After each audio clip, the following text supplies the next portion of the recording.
Para usted, suegra apestosa. Por fin encontré el regalo perfecto para una vieja hedionda como usted. Toda la sala se quedó helada. Sentí las miradas, los murmullos atorados en la garganta, el choque reflejado en los rostros. Respiré hondo. Gracias, respondí serena, apretando el perfume barato como si fuera un trofeo. En ese instante entendí que no era solo un cumpleaños arruinado, era el fin de años de silencios tragados. Era la prueba de que quien debía respetarme eligió exponerme a la humillación. Y esa misma noche decidí, nunca más sería rehén de la crueldad disfrazada de broma. Mi vida, mi casa, mi nombre, nunca más serían usados contra mí. El día de mi cumpleaños, número 68, estaba acomodando los últimos detalles de la fiesta cuando Cristina llegó de la calle cargando una bolsa misteriosa. Mi corazón se llenó de esperanza. Quizás finalmente mi nuera había pensado en algo especial para mí. Durante 2 años viviendo en la casa que yo misma había comprado y puesto a nombre de mi hijo Javier, intentaba ganarme su cariño, pero Cristina siempre me trataba como si fuera un mueble viejo que estorba en la decoración. La fiesta estaba pequeña, solo algunos vecinos del barrio de Palermo y mi comadre Pilar Mendoza, que insistió en venir aunque tenía la pierna lastimada. Javier trabajaba tanto en la fábrica que apenas tenía tiempo para platicar conmigo y mis nietecitos Lucía y Mateo parecían siempre muy ocupados con sus celulares. Cuando Cristina se acercó a mí en medio de la sala con todos mirando, mi corazón latió más fuerte. «Suegra», me dijo con una sonrisa que no llegaba a los ojos, «tengo un regalo muy especial para usted». Todos dejaron de platicar esperando el momento emocionante de la entrega del regalo. Cuando abrí la bolsa y vi un perfume barato, por un segundo pensé que era un error, pero Cristina habló fuerte para que todos escucharan. «Para usted, suegra apestosa. Por fin encontré el regalo perfecto para una vieja hedionda como usted». El silencio que se hizo en la sala fue ensordecedor. Vi la cara de Pilar contorsionarse de indignación, Lucía bajar la cabeza avergonzada y Mateo fingir que no había escuchado nada. Javier soltó una risita nerviosa y dijo, «¡Ay, Cristina! ¡Qué exagerada!», como si fuera solo una broma de mal gusto. En ese momento, algo dentro de mí despertó. No era coraje, no era tristeza, era una claridad fría y calculadora que nunca había sentido antes.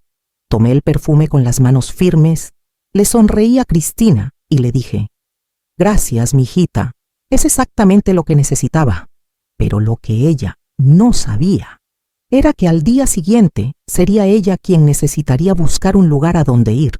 Esa noche, después de que todos se fueron, me quedé sentada en mi sillón mirando el perfume barato sobre la mesa. Pilar se había quedado para ayudarme a recoger y me veía con preocupación. «Comadre Dolores», me dijo suavemente, «¿está usted bien? Lo que hizo esa muchacha fue una falta de respeto muy grande». Le dije que estaba bien, pero por dentro sentía como si algo hubiera cambiado para siempre. Ya no era la misma mujer que había llegado a esa casa 2 años atrás, con la esperanza de formar una familia unida. Recordé todas las veces que Cristina había sido grosera conmigo, como cuando me prohibió usar su baño porque decía que lo ensuciaba mucho, como cuando le dijo a las vecinas que yo era una carga que había heredado al casarse con Javier, como cuando cambió la clave del wifi para que yo no pudiera usar internet y tuviera que pedirle favor cada vez que quisiera hablar con mis hermanas en Córdoba por videollamada. Cada humillación había sido como una gota de agua que poco a poco iba llenando un vaso, y ese perfume había sido la gota que lo derramó. Pilar me ayudó a lavar los platos mientras me platicaba de su propia experiencia con nueras difíciles. «Mire, comadre», me decía mientras secaba un vaso, «a veces las mujeres jóvenes no entienden que nosotras también fuimos jóvenes una vez, que también tuvimos sueños y sacrificios. Esa Cristina parece que piensa que usted nació ya viejita y solo está aquí para molestarla». Sus palabras me consolaban, pero también me hacían ver que mi situación no era única. Había muchas mujeres de mi edad que pasaban por lo mismo. Después de que Pilar se fue, me quedé sola en la cocina terminando de guardar las últimas cosas. La casa estaba en silencio. Javier y Cristina ya se habían acostado y los muchachos estaban en sus cuartos.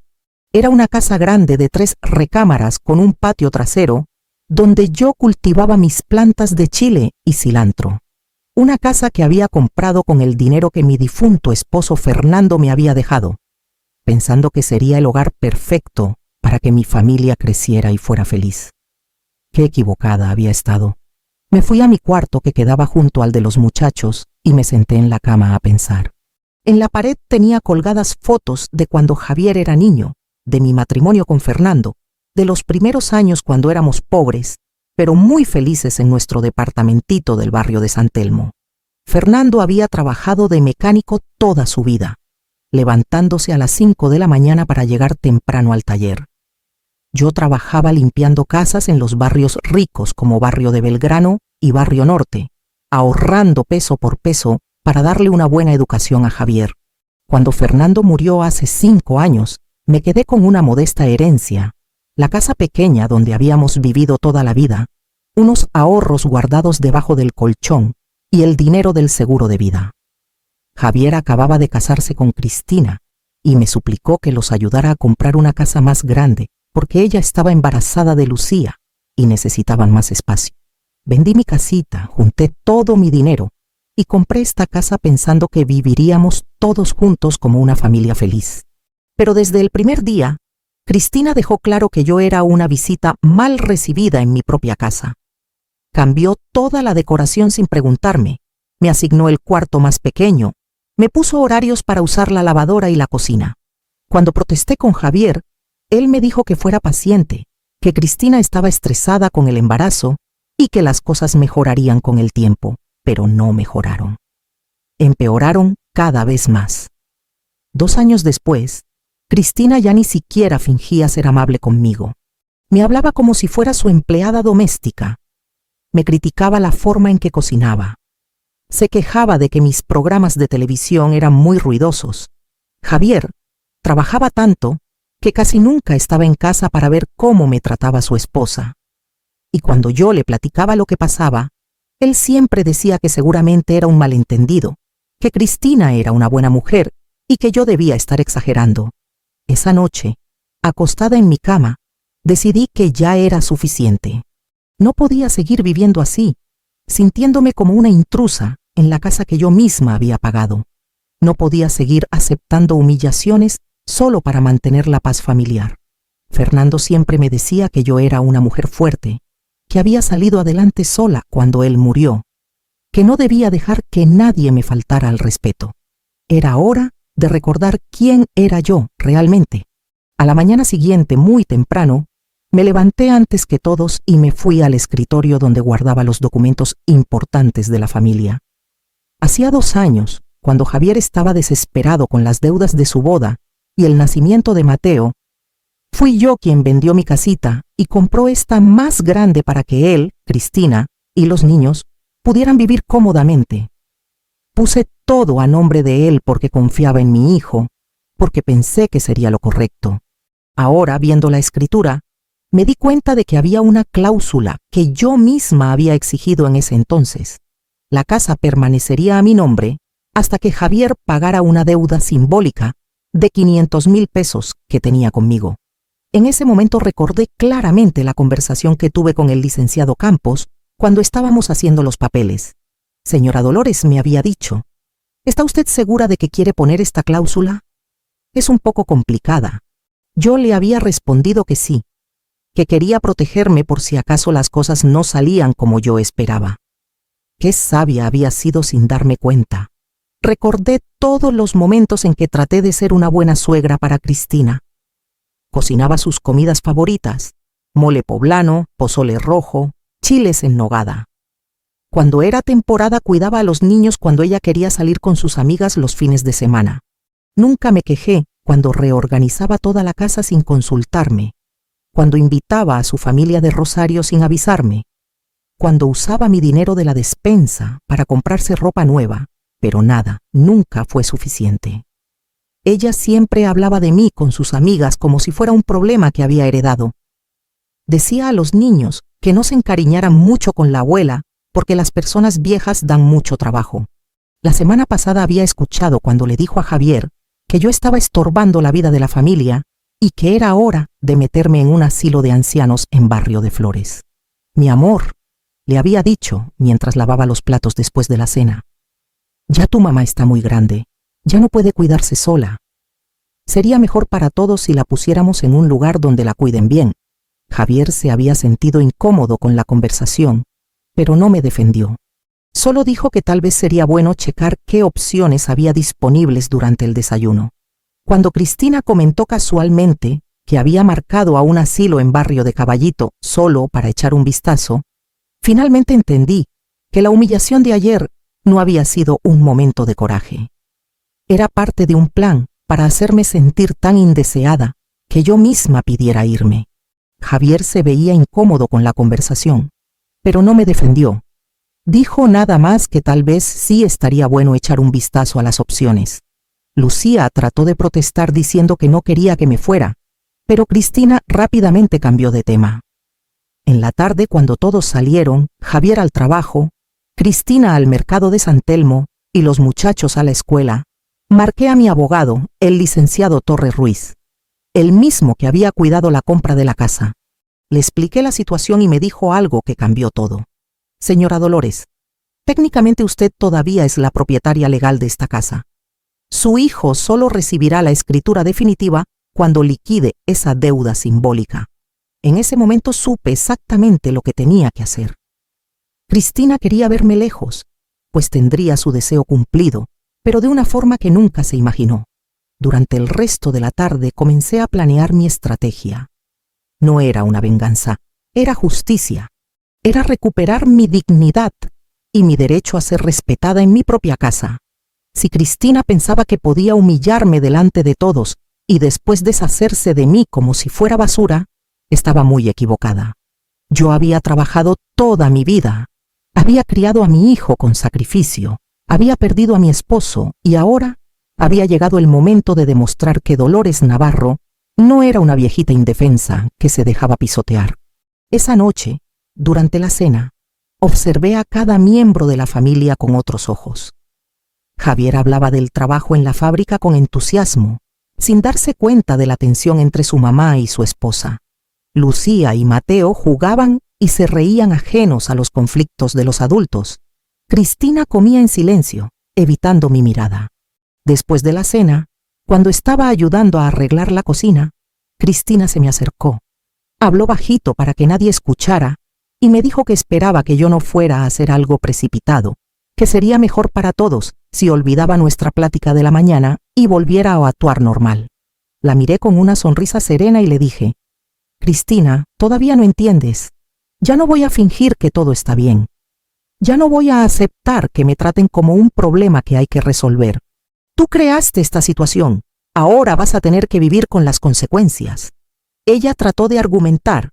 Dijo que yo estaba exagerando, que tal vez podríamos encontrar una solución que funcionara para todos, pero yo ya no estaba interesada en negociar. Le dije que había tenido meses para tratarme con respeto y había escogido el camino de la manipulación y la crueldad. En los días siguientes, comencé a ejecutar mi plan de salida. Visité 3 departamentos y escogí uno que me encantó. Era pequeño, pero tenía una vista linda del Parque Centenario. Quedaba cerca de la estación Palermo del subte y tenía un precio justo. Cerré el contrato de renta el mismo día. Comencé a separar discretamente mis cosas personales. No quería crear drama o despertar sospechas. Entonces fui organizando todo poquito a poco.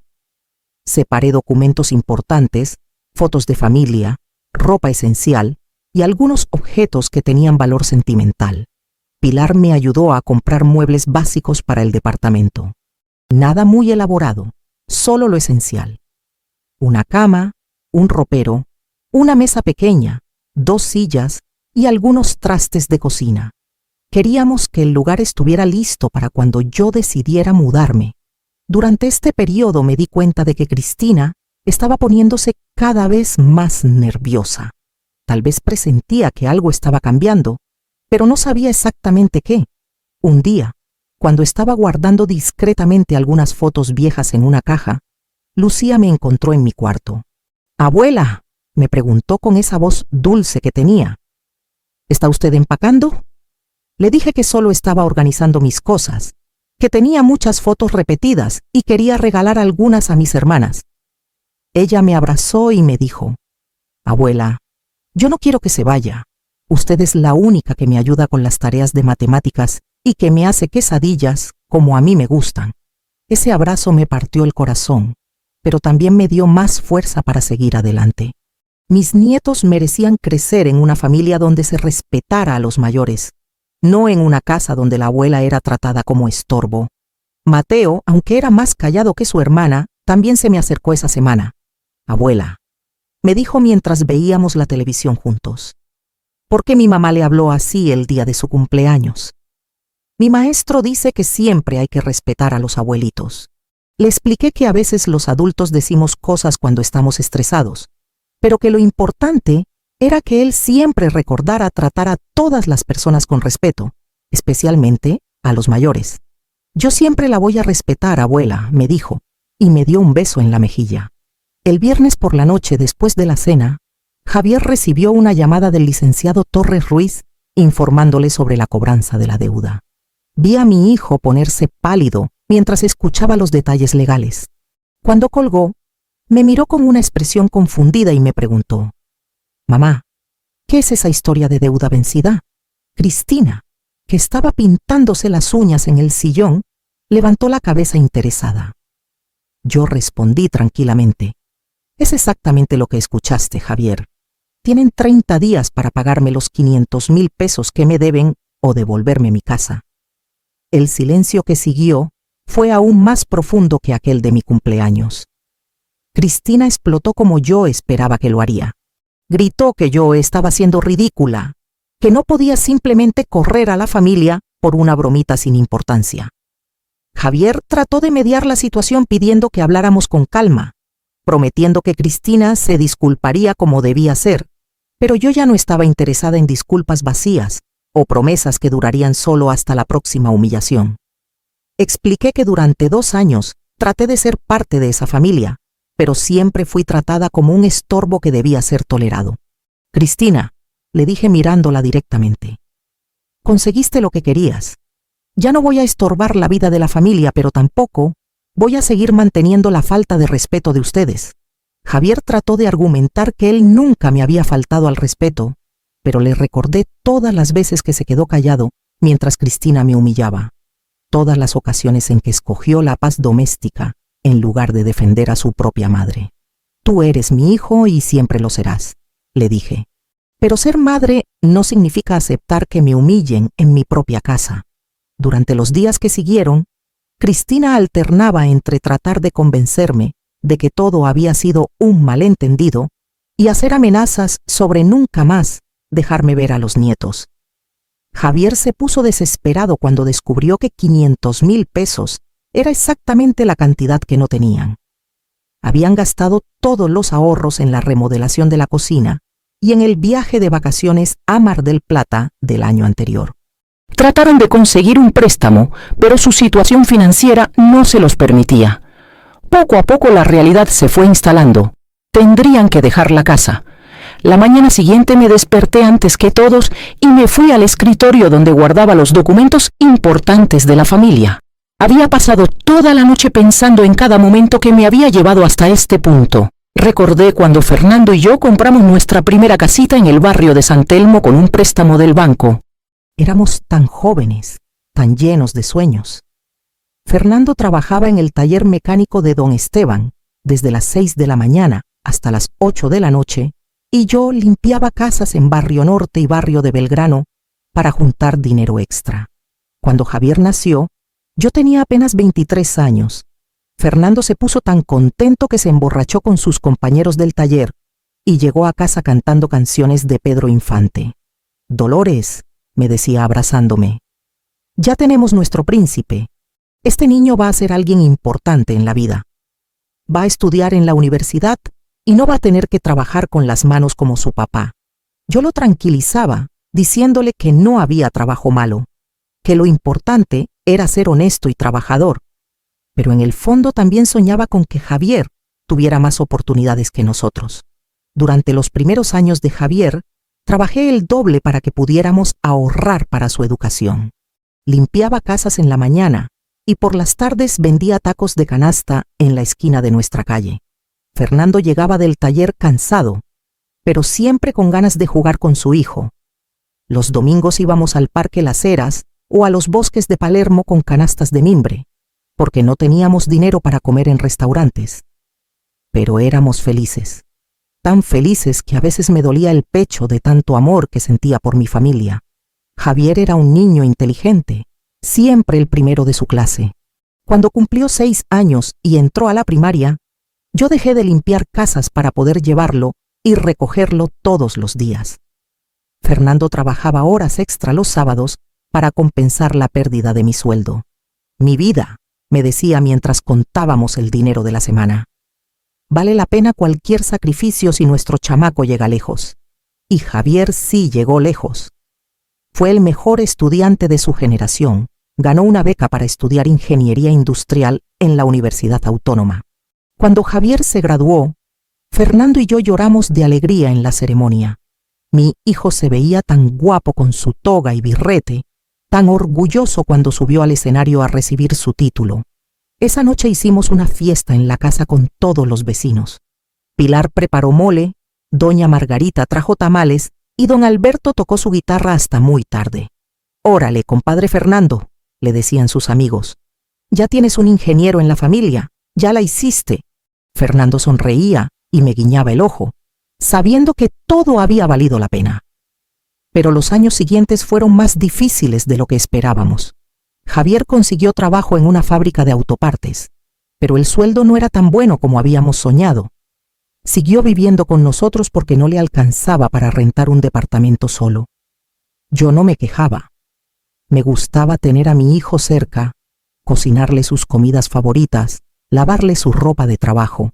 Fernando a veces se preocupaba de que Javier no fuera lo suficientemente independiente, pero yo le decía que en Argentina las familias se ayudan, que no había prisa. Cuando Javier conoció a Cristina en una boda en Rosario, llegó a casa muy emocionado, platicándonos de la muchacha bonita que había conocido. «Mamá», me decía mientras yo le servía la cena, «es guapa, estudió contabilidad, y sus papás tienen una tienda de ropa en el centro de Rosario». Me alegré mucho por él, pero desde la primera vez que Cristina vino a la casa, sentí que algo no encajaba bien. Era educada, sí, pero había una frialdad en sus ojos cuando me hablaba, como si estuviera midiendo todo lo que veía. Durante el noviazgo, Cristina siempre encontraba pretextos para no quedarse a comer en nuestra casa. Decía que tenía que regresar temprano a Rosario, que sus papás la esperaban, que tenía compromisos con sus amigas. Cuando yo le ofrecía llevarle comida casera para el camino, sonreía, pero nunca se la comía. Javier me decía que no me preocupara, que ella estaba nerviosa porque quería causar buena impresión. Pero yo veía que Cristina miraba nuestra casa pequeña, nuestros muebles viejos, nuestra forma sencilla de vivir, como si todo fuera insuficiente para ella. La boda fue en Rosario, en una iglesia grande y elegante.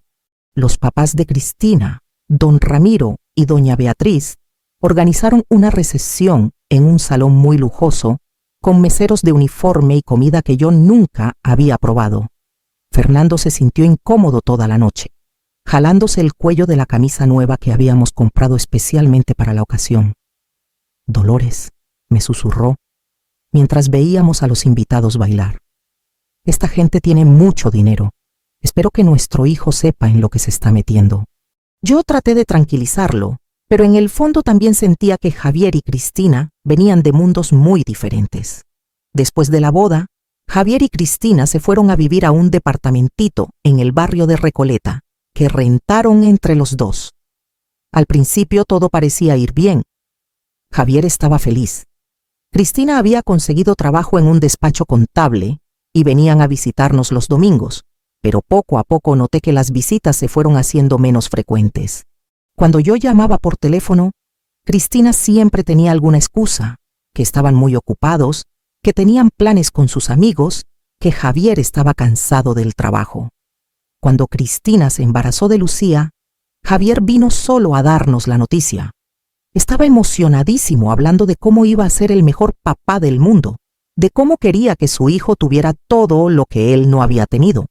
Fernando y yo nos pusimos felices, pero cuando pregunté cuándo podríamos ir a ver a Cristina para platicar del embarazo, Javier se puso incómodo. «Mamá», me dijo, «Cristina quiere que respetemos su espacio durante el embarazo. Dice que los doctores le recomendaron evitar el estrés». Esas palabras me dolieron profundamente, pero no dije nada para no crear problemas. Durante todo el embarazo de Cristina, apenas la vi 3 o 4 veces.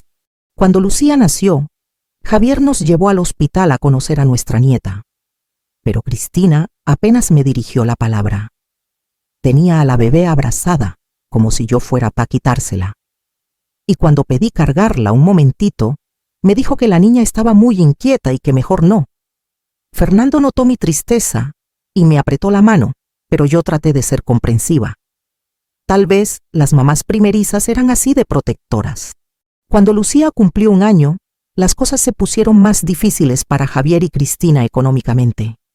El departamento del barrio de Recoleta era muy caro. Cristina había dejado de trabajar para cuidar a la bebé, y el sueldo de Javier solo no les alcanzaba.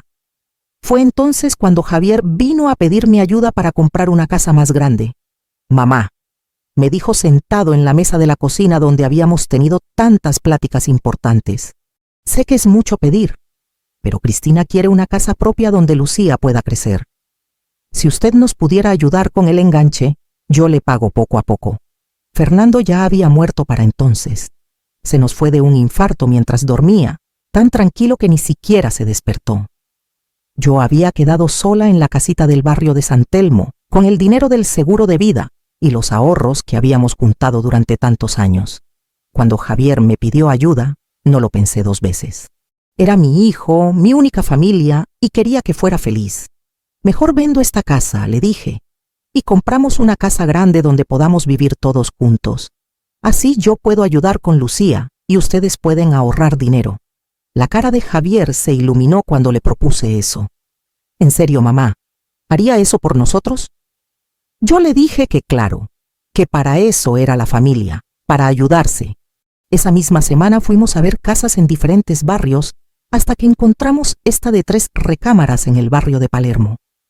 Era perfecta, grande, con un patio trasero en una zona tranquila y segura para los niños. Puse todo mi dinero para comprarla y la dejé a nombre de Javier, porque pensé que así él se sentiría más como el hombre de la casa. Pero desde el primer día que nos mudamos, Cristina dejó claro que yo era una huésped tolerada, no parte de la familia. Escogió la recámara principal para ellos, la segunda para Lucía, y me asignó la más pequeña, que daba al patio trasero, y donde entraba ruido de los vecinos. Cuando protesté, diciéndole que tal vez podríamos organizarnos de otra manera, me dijo: «Suegra, usted ya no necesita tanto espacio. Nosotros somos jóvenes y tenemos más cosas». Cambió toda la decoración de la sala y el comedor, sin preguntarme qué me parecía.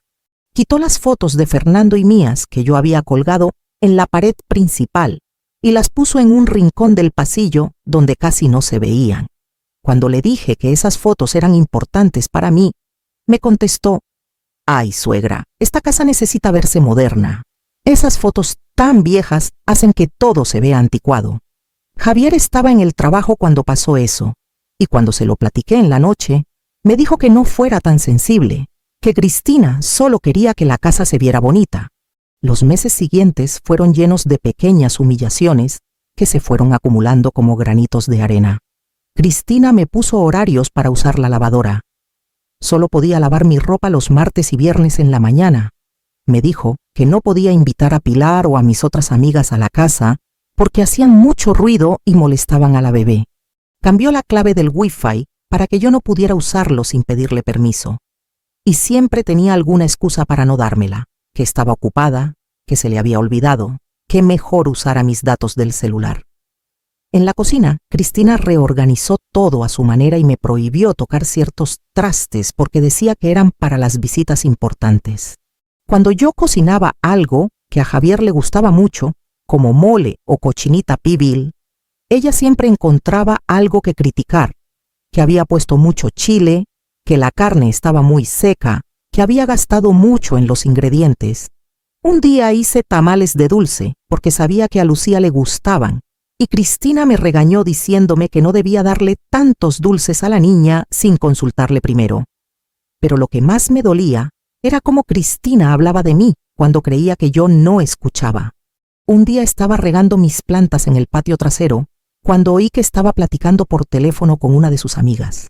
No te imaginas lo desesperante que es vivir con mi suegra, le decía. Todo el día está ahí metida en todo, queriendo opinar sobre cómo cuidar a Lucía y cocina con cada olor raro que toda la casa apesta. Ojalá Javier se anime pronto a meterla en un asilo, porque yo ya no aguanto. Esa noche no pude dormir dándole vueltas a esas palabras crueles. Al día siguiente, cuando Javier llegó del trabajo, traté de platicarle lo que había escuchado. Pero él me dijo que seguramente había malentendido, que Cristina a veces se desahogaba con sus amigas, pero que no lo decía en serio. Mamá, me dijo mientras se quitaba los zapatos de trabajo. Usted sabe que Cristina la quiere mucho, solo está estresada porque cuidar a Lucía es muy cansado. Cuando Mateo nació 2 años después, pensé que tal vez las cosas mejorarían. Cristina tendría más experiencia como mamá. Yo podría ayudar más con los niños y Javier se sentiría más seguro en su papel de papá. Pero en lugar de mejorar, todo empeoró. Cristina se volvió aún más controladora y posesiva con los niños. No me dejaba cargar a Mateo cuando lloraba. Decía que yo lo malcriaba si le cantaba canciones para dormirlo y se molestaba si Lucía me pedía que le contara cuentos en lugar de ver la televisión. Durante este tiempo, Javier trabajaba cada vez más horas para mantener a la familia que había crecido. Salía de la casa a las 6 de la mañana y regresaba después de las 8 de la noche, tan cansado que apenas tenía energía para jugar con los niños o platicar conmigo. Los fines de semana dormía hasta tarde y se quedaba viendo deportes en la televisión. Cuando yo trataba de platicarle sobre los problemas que tenía con Cristina, él suspiraba y me decía que tratara de ser más paciente, que él ya tenía suficientes preocupaciones en el trabajo. Un día, cuando Lucía tenía 4 años y Mateo 1, la niña se lastimó la rodilla jugando en el patio. Vino corriendo conmigo llorando y yo la cargué para consolarla y curarle la herida. Cristina llegó en ese momento y me arrebató a la niña de los brazos gritándome: «Déjela, usted no sabe cómo cuidar niños. Por su culpa se lastimó». Le expliqué que la niña se había tropezado sola, que yo solo la estaba consolando, pero Cristina siguió gritando que yo era descuidada, que los niños no estaban seguros conmigo. Esa noche, cuando Javier llegó a casa, Cristina le contó su versión de lo que había pasado, pintándome como una abuela irresponsable que había puesto en peligro a Lucía. Javier, sin preguntarme mi versión, me dijo que tal vez era mejor que no cuidara a los niños sin supervisión. «Mamá», me dijo con esa voz cansada que había desarrollado cuando hablaba de problemas familiares, «ya usted no está tan joven. Es normal que no tenga los mismos reflejos de antes». Sus palabras me dolieron más que todos los gritos de Cristina juntos. A partir de ese día, Cristina no me dejaba estar sola con los niños ni por 5 minutos. Si Javier tenía que salir y ella iba al supermercado, se llevaba a Lucía y Mateo con ella, aunque fuera un viaje rápido. Cuando yo protestaba diciéndole que era ridículo, me contestaba: «Suegra, yo soy la mamá y yo decido quién cuida a mis hijos». La manera en que decía «mis hijos» era como una bofetada. Nunca decía «nuestros nietos» o «los niños de la familia». Los años siguientes se convirtieron en una rutina de pequeñas crueldades disfrazadas de preocupación. Cristina me compró un celular de abuelita con números grandes para que fuera más fácil de usar, pero realmente era para controlar con quién hablaba y a qué horas. Me regaló ropa más apropiada para mi edad, que era fea y anticuada, diciéndome que las blusas de colores que me gustaban no se veían bien en señoras grandes. Me cambió mi champú favorito por uno especial para cabello maduro, que me dejaba el pelo opaco y sin vida. Pero lo más doloroso era cómo los niños empezaron a cambiar su actitud hacia mí. Lucía, que antes corría a abrazarme cuando llegaba de la escuela, empezó a ser más distante. Cuando yo le ofrecía ayuda con la tarea, me decía que su mamá le había dicho que era mejor que hiciera las cosas sola. Mateo, que era naturalmente más callado, dejó de buscarme para que le leyera cuentos antes de dormir.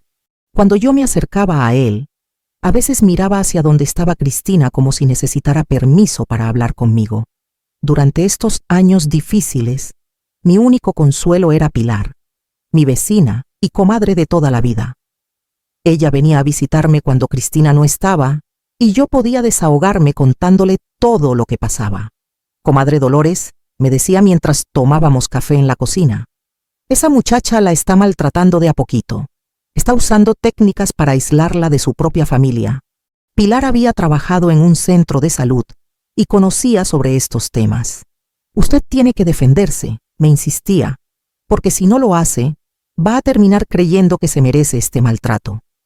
Pero yo seguía pensando que si era más paciente, si trataba más fuerte de agradar a Cristina, las cosas mejorarían.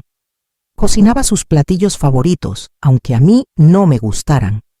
Compraba regalos caros para los niños con mi dinero de la pensión. Nunca me quejaba cuando ella invitaba a su familia de Rosario sin avisarme, y yo tenía que dormir en el sofá para que hubiera suficientes camas.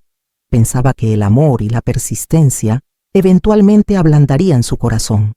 El último año antes de mi cumpleaños había sido especialmente difícil. Cristina había empezado a hacer comentarios sobre mi edad delante de los niños. Su abuela ya está muy viejita, les decía cuando yo no podía entender algo de la televisión nueva o me tardaba en contestar el teléfono. Las personas grandes a veces se confunden y olvidan las cosas. Lucía, que ya tenía 15 años, a veces me miraba con lástima, como si yo fuera una carga de la que había que hacerse cargo. La semana antes de mi cumpleaños, escuché una conversación entre Javier y Cristina que me heló la sangre. Estaban en su recámara con la puerta entreabierta, y yo pasé por casualidad cuando Cristina le decía: Javier, tu mamá cada día está peor. Ayer se le olvidó apagar la estufa y pudo haber quemado la casa. Y cuando llegó doña Pilar, se quedaron platicando hasta muy tarde y despertaron a los niños. Yo creo que ya es hora de que consideremos otras opciones. Javier suspiró y dijo: ¿Qué opciones? Cristina respondió: Hay asilos muy buenos en Barrio de Flores. Tienen actividades para los viejitos, personal médico, y ella estaría con gente de su edad. En ese momento supe que la humillación del perfume no había sido espontánea. Había sido parte de un plan calculado para hacerme sentir tan indeseada, tan ridícula, que yo misma pidiera irme. Cristina había estado plantando la semilla en la mente de Javier durante meses, preparándolo para el momento en que me expulsaran de la casa que yo misma había pagado. Y yo, que había pasado 2 años tratando de ganarme su amor, finalmente entendí que nunca lo conseguiría, porque ella no quería que yo fuera parte de su familia. Esa noche, acostada en mi cama pequeña, tomé la decisión más importante de mis 68 años de vida. Ya no iba a ser la víctima silenciosa que acepta humillaciones con tal de mantener la paz. Ya no iba a rogar por amor en mi propia casa.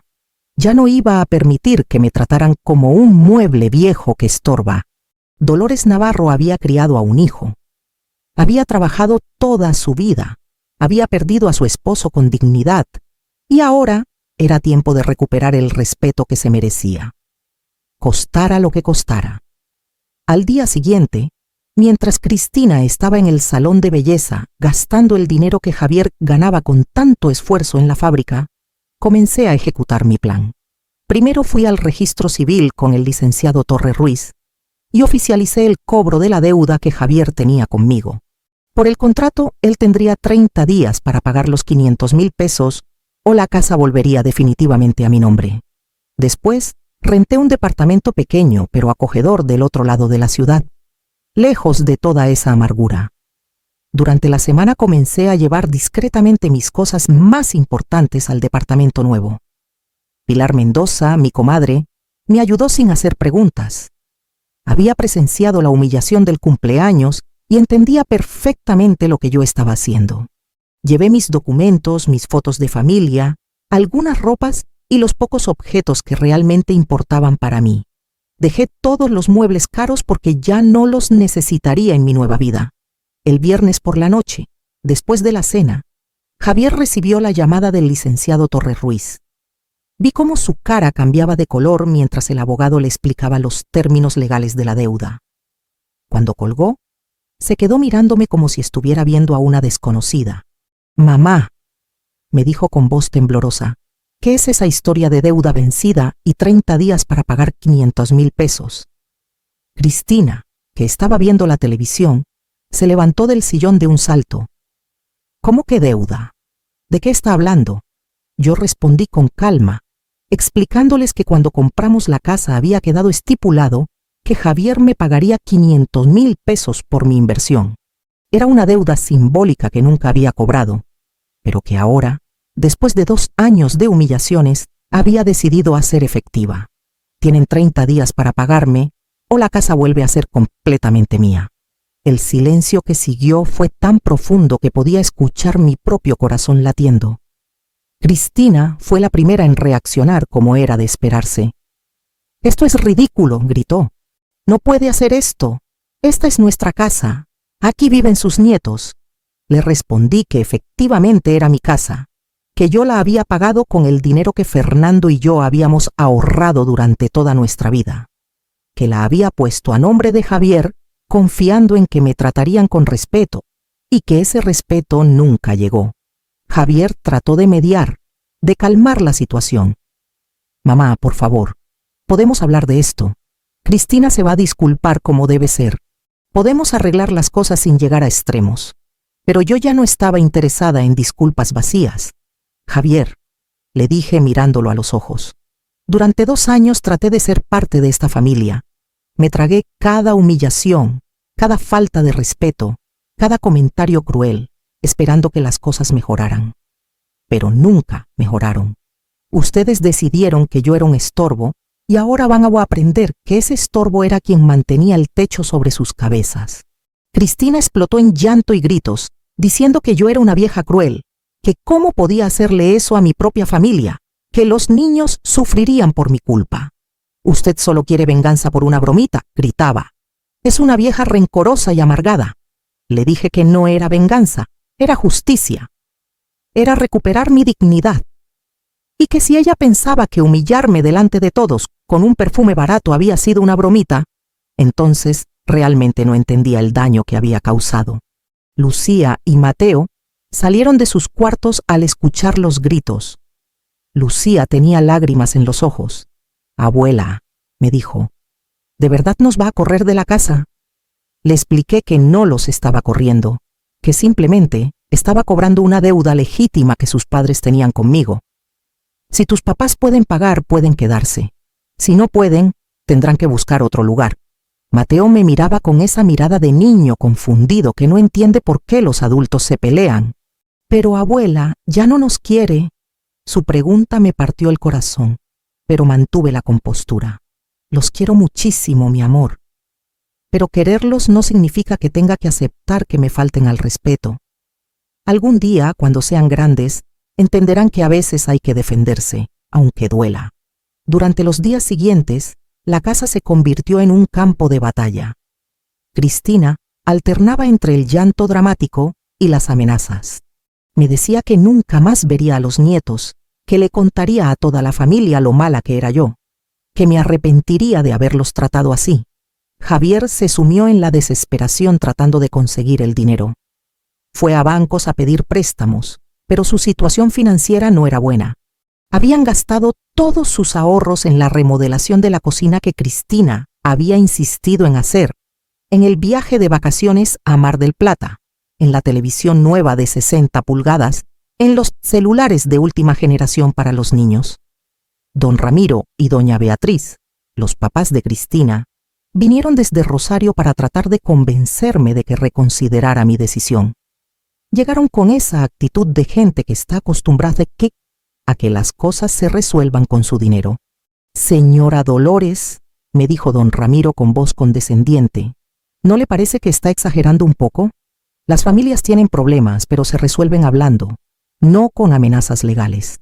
Le expliqué que yo había intentado hablar durante 2 años sin ningún resultado, que su hija me había humillado sistemáticamente y que el perfume del cumpleaños había sido solo la gota que derramó el vaso. Doña Beatriz trató de usar la carta de la culpa. Piensa en sus nietos, señora. ¿De verdad quiere que crezcan recordando que su abuela los dejó sin casa? Le respondí que mis nietos crecerían recordando que su abuela tuvo la dignidad de defenderse cuando fue maltratada, que aprenderían que nadie, ni siquiera la familia, tiene derecho a humillar a otros sin consecuencias. Durante esos 30 días pasaron muchas cosas. Pilar me ayudó a terminar de mudarme al departamento nuevo. Era pequeño pero acogedor, con una vista bonita del Parque Centenario. Por primera vez en 2 años me sentía en paz en mi propio espacio, sin tener que pedir permiso para usar la lavadora, sin tener que aguantar comentarios crueles, sin tener que caminar en puntas de pie en mi propia casa. Lucía vino a visitarme una tarde sin que Cristina supiera. Llegó llorando y me abrazó fuerte. «Abuela», me dijo entre sollozos, «yo siento mucho todo lo que mi mamá le ha hecho. Yo sí la quiero y sí la respeto». Le expliqué que yo sabía que ella no tenía la culpa, que el problema era entre adultos. Le dije que sin importar lo que pasara, yo siempre sería su abuela y siempre la querría. Pero también necesito que entiendas algo importante, mi amor. Cuando seas grande y tengas tu propia familia, nunca permitas que nadie te falte al respeto. Ni tu esposo, ni tus hijos, ni tus suegros. El respeto es la base de todo. Mateo también vino, más callado como era su costumbre. Se sentó a mi lado y me dijo: «Abuela, mi mamá dice que usted nos odia». Le expliqué que eso no era verdad, que yo los amaba con todo mi corazón, pero que amar a alguien no significa permitir que te maltraten. Tu mamá aprendió de esta experiencia que las acciones tienen consecuencias. Y espero que tú también lo recuerdes. Cuando faltaban solo 5 días para que se cumpliera el plazo, Javier vino solo a mi departamento nuevo. Se veía demacrado, como si no hubiera dormido en semanas. «Mamá», me dijo sentándose en mi pequeño sofá, «no tengo el dinero. He tocado todas las puertas posibles. Los bancos me niegan el préstamo. Los amigos no tienen esa cantidad. Los papás de Cristina dicen que no van a pagar por un problema que nosotros creamos. No sé qué más hacer». Por primera vez en todos esos días, vi que Javier realmente entendía la gravedad de la situación. No estaba tratando de defender a Cristina, ni de minimizar lo que había pasado. Estaba enfrentando las consecuencias de haber permitido que su esposa me maltratara durante tanto tiempo. Le dije que me dolía verlo sufrir, pero que esto era algo que debía pasar. «Javier, tú eres mi hijo y siempre lo serás. Pero durante 2 años escogiste hacer la vista gorda mientras tu esposa me humillaba. Cada vez que le platiqué lo que pasaba, me dijiste que estaba exagerando. Cada vez que pedí tu apoyo, me dijiste que fuera más paciente. Escogiste la paz en tu matrimonio sobre la dignidad de tu madre». Javier se cubrió la cara con las manos y comenzó a llorar. «Lo sé, mamá. Lo sé y me arrepiento. Fui un cobarde. Tenía miedo de los problemas con Cristina y preferí creer que las cosas no eran tan graves. Pero ahora entiendo el daño que le causamos. Entiendo que usted no tenía por qué aguantar todo eso». Sus palabras me conmovieron, pero no cambiaron mi decisión. Le expliqué que tendrían que dejar la casa, que yo volvería a vivir ahí, pero que podía ayudarles a encontrar un departamento más pequeño que pudieran pagar con el sueldo de Javier. «No los voy a dejar en la calle», le dije.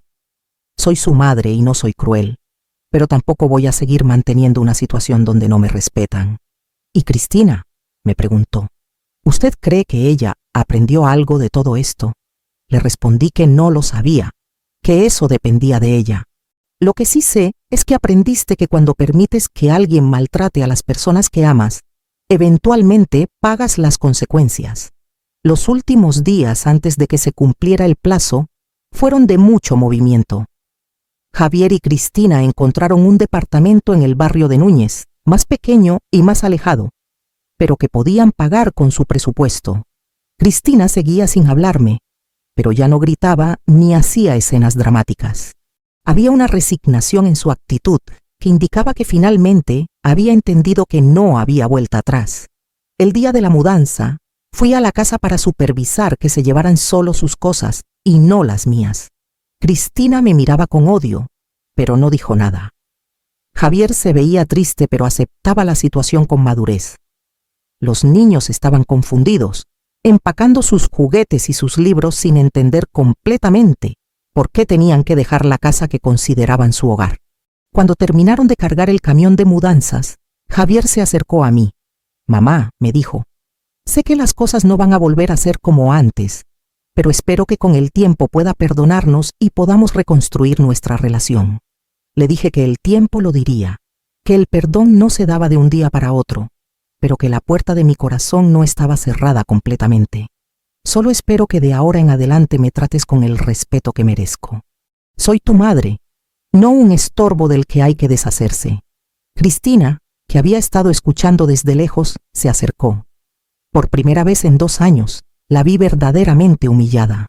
«Señora Dolores», me dijo en voz baja, yo siento mucho todo lo que pasó. Sé que no tengo perdón, pero quiero que sepa que aprendí mi lección. No esperaba que fuera tan fácil, ni tan rápido. Sus palabras sonaban sinceras, pero yo sabía que el verdadero cambio solo se vería con el tiempo y las acciones, no con palabras dichas en un momento de crisis. Le respondí, «Cristina, espero que sea verdad. Espero que trates mejor a tu propia suegra cuando llegue el momento. Y espero que les enseñes a Lucía y Mateo a respetar a los mayores, porque si no lo haces, algún día ellos te tratarán a ti como tú me trataste a mí».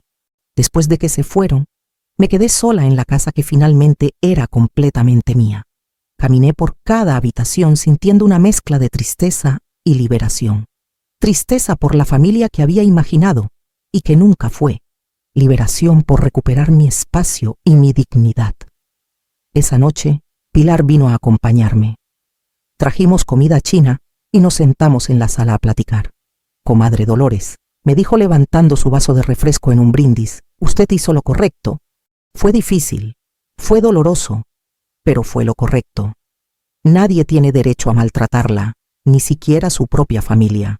Brindamos por los nuevos comienzos, por la dignidad recuperada, por las mujeres que se atreven a defenderse, aunque eso signifique estar solas». Durante los meses siguientes, poco a poco fui reconstruyendo mi vida. Volví a decorar la casa a mi gusto, con las fotos de Fernando en lugares prominentes, con colores alegres que me gustaban, con plantas en cada rincón. Invité a mis amigas a comer sin tener que pedir permiso. Vi mis programas favoritos al volumen que quería. Usé la lavadora cuando me daba la gana. Cociné los platillos que me gustaban sin que nadie me criticara. Lucía venía a visitarme cada semana. Poco a poco nuestra relación se fue fortaleciendo de una manera que nunca había sido posible cuando Cristina controlaba cada interacción. Le ayudaba con su tarea de matemáticas, le hacía sus quesadillas favoritas, le platicaba historias de cuando su papá era niño. Un día me dijo algo que me llenó el corazón. «Abuela, cuando sea grande quiero ser como usted, fuerte y valiente, que no se deja de nadie». Mateo era más tímido para visitarme, pero cuando venía, nos sentábamos a ver películas y comer palomitas. Nunca hablábamos directamente de lo que había pasado, pero sentía que él entendía a su manera que yo había hecho lo correcto. Javier también venía, generalmente solo. Nuestras conversaciones eran más honestas ahora. Me platicaba de sus problemas en el trabajo, de sus preocupaciones por los niños, de cómo estaba tratando de ser mejor esposo y mejor hijo. «Mamá», me dijo una tarde mientras tomábamos café, «ahora entiendo todo lo que usted aguantó. A veces Cristina se pone difícil conmigo también, y me acuerdo de cómo la trataba a usted, y me da vergüenza». Le dije que era bueno que lo reconociera, que el primer paso para cambiar era aceptar los errores. Con Cristina, la relación fue más complicada. Las primeras veces que vino con Javier a dejar a los niños apenas me saludaba, pero poco a poco, muy poco a poco, empezó a ser más cortés. Un día cuando vino a recoger a Lucía, Me trajo una bolsa de pan dulce del mercado de San Telmo. Pensé que tal vez le gustaría. Me dijo sin mirarme a los ojos. Era un gesto pequeño, pero significativo. No la perdoné inmediatamente, pero reconocí el esfuerzo. Un año después de todo lo sucedido, la vida había encontrado un nuevo equilibrio. Yo era feliz en mi casa, viviendo sola, pero visitada frecuentemente por mis nietos y mi hijo. Había vuelto a hacer algunas cosas que me gustaban y que había dejado de hacer, como ir a mis clases de baile para personas mayores en el centro comunitario, como visitar la feria de mataderos con Pilar los fines de semana, como viajar ocasionalmente a Córdoba a visitar a mis hermanas. Javier y Cristina habían aprendido a vivir con menos. El departamento en el barrio de Núñez era más pequeño, pero los había obligado a ser más organizados y conscientes de sus gastos. Cristina había vuelto a trabajar medio tiempo en un despacho contable, lo que le daba más independencia y menos tiempo para estar pensando en problemas familiares. Los niños habían adaptado bien al cambio. Lucía me dijo que aunque extrañaba la casa grande, le gustaba que ahora sus papás pelearan menos y que todos parecían menos estresados. Mateo había mejorado sus calificaciones en la escuela, como si la tensión que antes llenaba la casa hubiera estado afectando su concentración. En mi cumpleaños número 69, decidí hacer una pequeña fiesta en mi casa. Invité a Pilar, a algunas vecinas, a don Alberto y doña Margarita, y por supuesto a Javier, Cristina y los niños. Estaba nerviosa sobre cómo sería tener a todos juntos de nuevo, pero decidí que era importante dar ese paso. Cuando llegaron, Cristina traía una bolsa envuelta con papel de regalo elegante. Se acercó a mí y me la entregó con una expresión seria pero sincera. Señora Dolores, me dijo, sé que ningún regalo puede compensar lo que hice el año pasado, pero quiero que sepa que todos los días me arrepiento de aquella humillación que le hice pasar. Espero que algún día pueda perdonarme de verdad. Abrí el regalo y encontré un perfume fino, de una marca cara que yo nunca me hubiera comprado. Pero más importante que el perfume era una carta escrita a mano. En ella, Cristina me explicaba todo lo que había aprendido durante ese año difícil, cómo había reflexionado sobre su comportamiento, cómo había hablado con un terapeuta sobre sus problemas de control y su miedo a ser juzgada por venir de una familia acomodada y casarse con alguien de orígenes más humildes. La carta me conmovió profundamente, no porque justificara lo que había hecho, sino porque mostraba un nivel de introspección y sinceridad que nunca había visto en ella. Gracias, Cristina, le dije.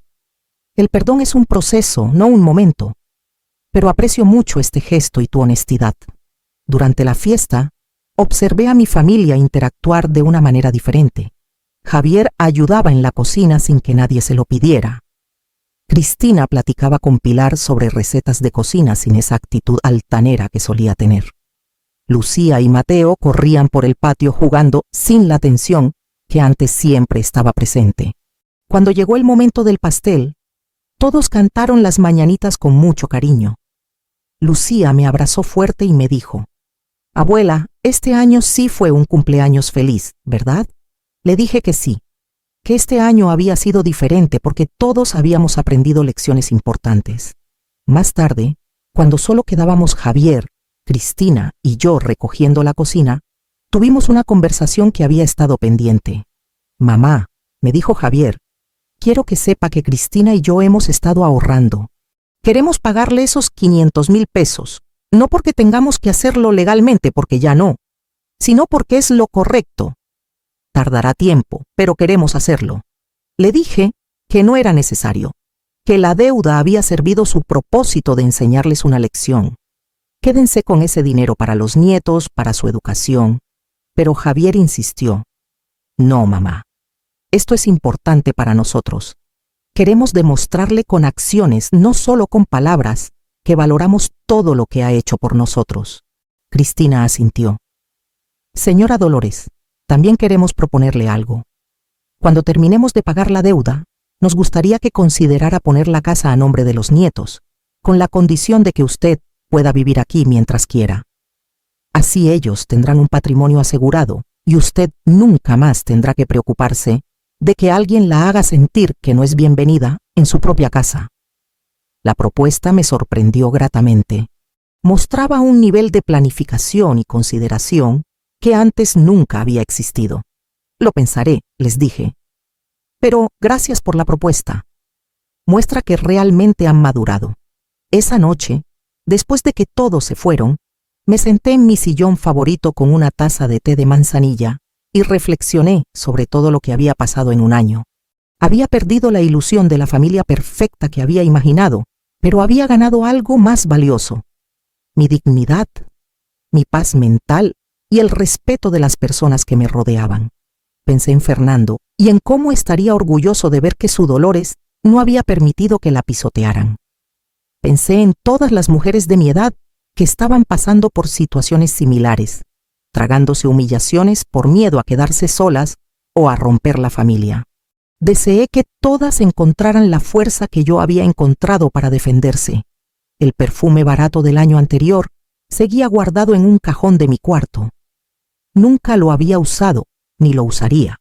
Lo guardaba como recordatorio de que había sido capaz de transformar la humillación más profunda en el catalizador del cambio más importante de mi vida. A veces Pilar me preguntaba si me arrepentía de haber sido tan dura con Javier y Cristina. Comadre, le respondía, el amor sin respeto no es amor, es dependencia. Y yo decidí que prefería estar sola y respetada que acompañada y humillada. Pero la verdad es que ya no estaba sola. Tenía a mis nietos que me visitaban con más cariño que nunca. Tenía a mi hijo que finalmente había aprendido a defender a su madre. Tenía a una nuera que, aunque tardó mucho en aprenderlo, finalmente entendió que la familia se construye con respeto mutuo, no con poder y control. Y sobre todo, me tenía a mí misma, a Dolores Navarro, una mujer de 69 años que había demostrado que nunca es tarde para recuperar tu dignidad, para poner límites y para exigir el respeto que mereces. El día de mi cumpleaños número 70, un año después, organicé otra fiesta. Esta vez más grande, con más personas. Javier llegó temprano para ayudarme a decorar. Cristina trajo un pastel que ella misma había horneado. Lucía preparó una presentación de fotos de nuestros mejores momentos del año. Mateo tocó una canción en la guitarra que había aprendido especialmente para mí. Cuando soplé las velitas y todos aplaudieron, sentí que finalmente había llegado al lugar donde siempre quise estar, rodeada de familia que me amaba y me respetaba por igual. El camino había sido doloroso, la decisión había sido difícil, pero valió cada lágrima, cada noche de insomnio, cada momento de duda. Porque al final del día, aprendí la lección más importante de todas, que el amor propio no es egoísmo, es supervivencia, que poner límites no es crueldad, es amor propio, y que a veces la mayor demostración de amor que puedes dar a tu familia es enseñarles que las acciones tienen consecuencias y que nadie, absolutamente nadie, tiene derecho a humillarte. Y mientras todos cantaban y reían en mi casa, en la casa que ahora sí sentía verdaderamente mía, supe que Fernando estaría sonriendo desde el cielo, orgulloso de la mujer que había criado a su hijo con tanto amor, pero que también había sabido defenderse cuando fue necesario. Esta es mi historia, la historia de cómo un perfume barato se convirtió en el catalizador de mi libertad.